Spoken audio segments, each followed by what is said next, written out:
before this very committee that the U.S. border was, and I quote, secure, close quote, and not open. At the same time, under his leadership, illegal alien population surged to over 11 million. They were coming from more than 160 different countries as migrants were released into our country by the millions. That's what the Biden administration, in concert with Secretary Alejandro Mayorkas, did to America. They sold America out.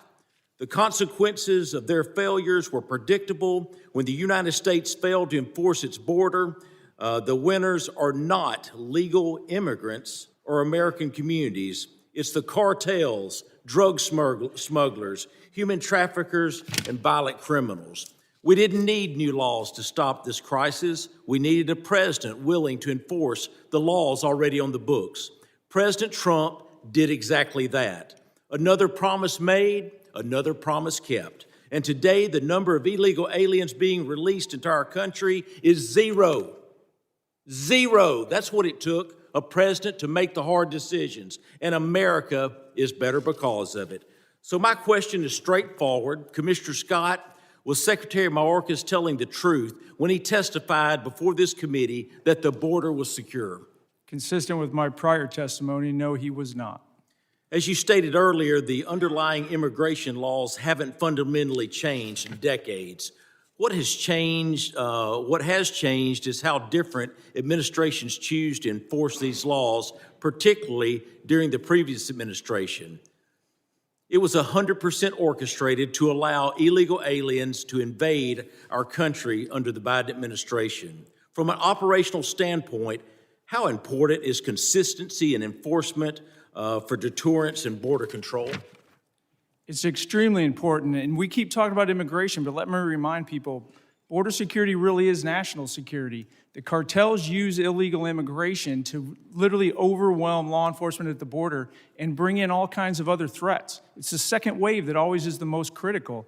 The Interior Enforcement sent a message around the world that we're not going to just let you go. It took away the marketing ability of the cartels to get people to come to the border and overwhelm law enforcement. This all works together. It's critically important because it is national security. Thank you, Commissioner. The men and women of DHS deserve our respect and the ability to do their job effectively without mixed signals from Washington. I also want to be clear, I support the men and women who work every day to secure our borders and enforce federal immigration laws. But lately, we've seen growing strain on political rhetoric that goes beyond policy disagreement and targets the legitimacy of law enforcement itself. Rhetoric that puts a target on the backs of agents doing their jobs. Acting Director Lyons, we keep hearing calls from left-wing politicians to abolish ICE. Some, including many who should know better, have denounced federal law enforcement as secret police. How would you respond to these reckless attacks? Sir, I can speak from personal experience, having served multiple administrations, that the men and women of ICE are out there every day doing the law as it's written. What are the consequences of not enforcing federal immigration laws? Sir, if you look at what ICE has done, if you look at the amount of, as I said earlier, the amount of known and suspected terrorists that we removed from the country, we arrested 1,477 this year and removed 1,480. Just that impact alone, along with the 7,800 gang members, makes a significant impact on public safety and national security. Thank you. Turning to you, Director Edlow, the U.S. Citizenship and Immigration Service plays a role in administering legal immigration and protecting the integrity of the system. When immigration enforcement is undermined or treated as illegitimate, how does that affect USCIS's ability to manage lawful pathways, prevent fraud, and maintain public confidence in the legal immigration process? It makes it absolutely impossible, Congressman, and that's why we've done everything we can to administer that system now and to not cut corners that were previously cut during the last administration. Thank you. Mr. Chairman, I yield back. The gentleman yields back. I now recognize the gentleman from New York, Mr. Goldman. 5 minutes of questions. Thank you, Mr. Chairman. Mr. Lyons, what guidance have you given to your agents about asking people walking on the streets of America to show proof of citizenship? Sir, as I stated earlier, the men and women of ICE, deportation officers, special agents, We conduct targeted intelligence-driven operation. We don't walk around on the streets asking people about their American citizenship. Really? So all of those individual American citizens who have been randomly asked are lying. Is that what you're saying? Sir, if the men and women of ICE are conducting an investigation, whether it be for Title VIII immigration enforcement or Title 18 criminal enforcement, they'll ask someone their nationality. Right, but that's not targeted because they're asking all sorts of American citizens, including off-duty law enforcement. Now, have you directed at any point your agents under the Supreme Court's racial profiling ruling to only stop non-white people and those who look like immigrants to ask for their citizenship papers? No, sir, I haven't. Now, you are aware, of course, and there's well-documented, numerous well-documented instances of people, American citizens, being asked to show and prove their citizenship. Do you know what other regimes in the 20th century required similar proof of citizenship? Yes, sir. What? Sir, there was various nefarious regimes that did that. Is Nazi Germany one? Yes, but I, Is the Soviet Union So one? I honestly Sir, have to I'm stop asking you the right there, questions. sir. Is the Soviet Union one? yes, sir, but I totally, now- this is the wrong type of questioning you No, should be what's, asking me. I'll tell you what the wrong type But of actually, thing sir, is. Sir, is it's the my Holocaust time. Museum is down at Reclaiming my 14th time, and sir. Independence. If you want to go see Reclaiming Nazism, my that's time, what Mr. it is. Chairman. It's not the men and women of ICE that are out there doing it every day. So to say that the men and women of ICE that Mr. Chairman, I'm reclaiming my time. I would like my wrong. time back, please. Please give me another 15 seconds because he was unnecessarily speaking.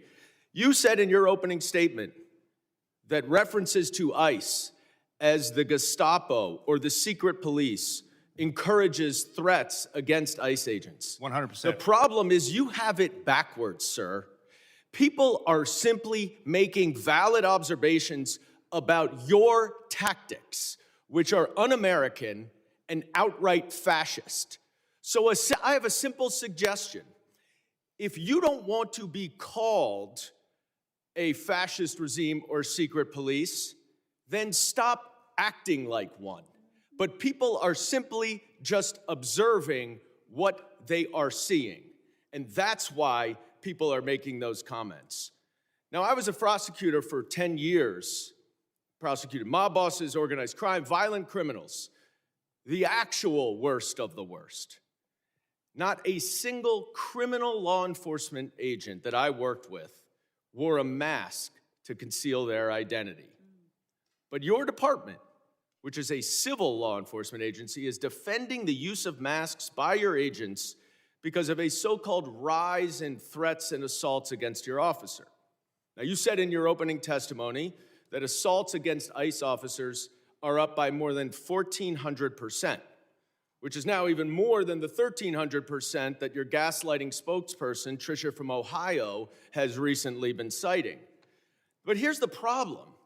There are two separate, very detailed, very thorough investigative reports based on your own data that both conclude that assaults against ICE officers are up about 25%, which is far less, of course, than you assert, and far less than you would expect from an agency that has more than doubled its hiring and has an even greater increase in arrests. Now, why is that a problem, Mr. Lyons? It's a problem because the explanation that your agents are wearing masks because of fear of assaults or doxing is outright bogus.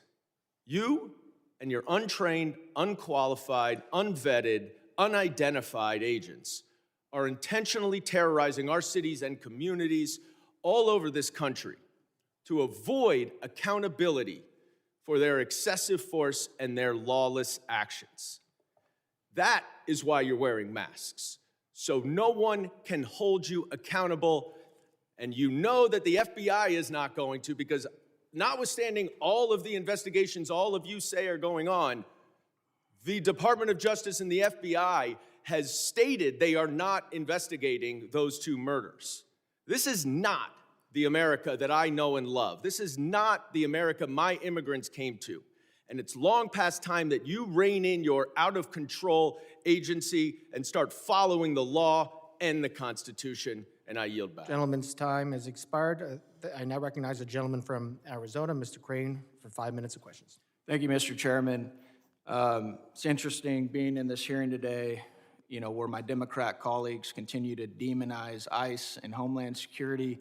I think history and context are very important here. It's not lost on most of the American public that my Democrat colleagues actually caused this entire crisis with their open border policies that they all voted for, letting in close to 15 million illegal aliens. I also want to go through real quick some numbers of ICE deportations with other presidents who I believe both you, Mr. Scott, and you, Mr. Lyons, have worked for. Under President Clinton, 12 million illegal aliens were deported and removed from this country, some voluntary, some departures.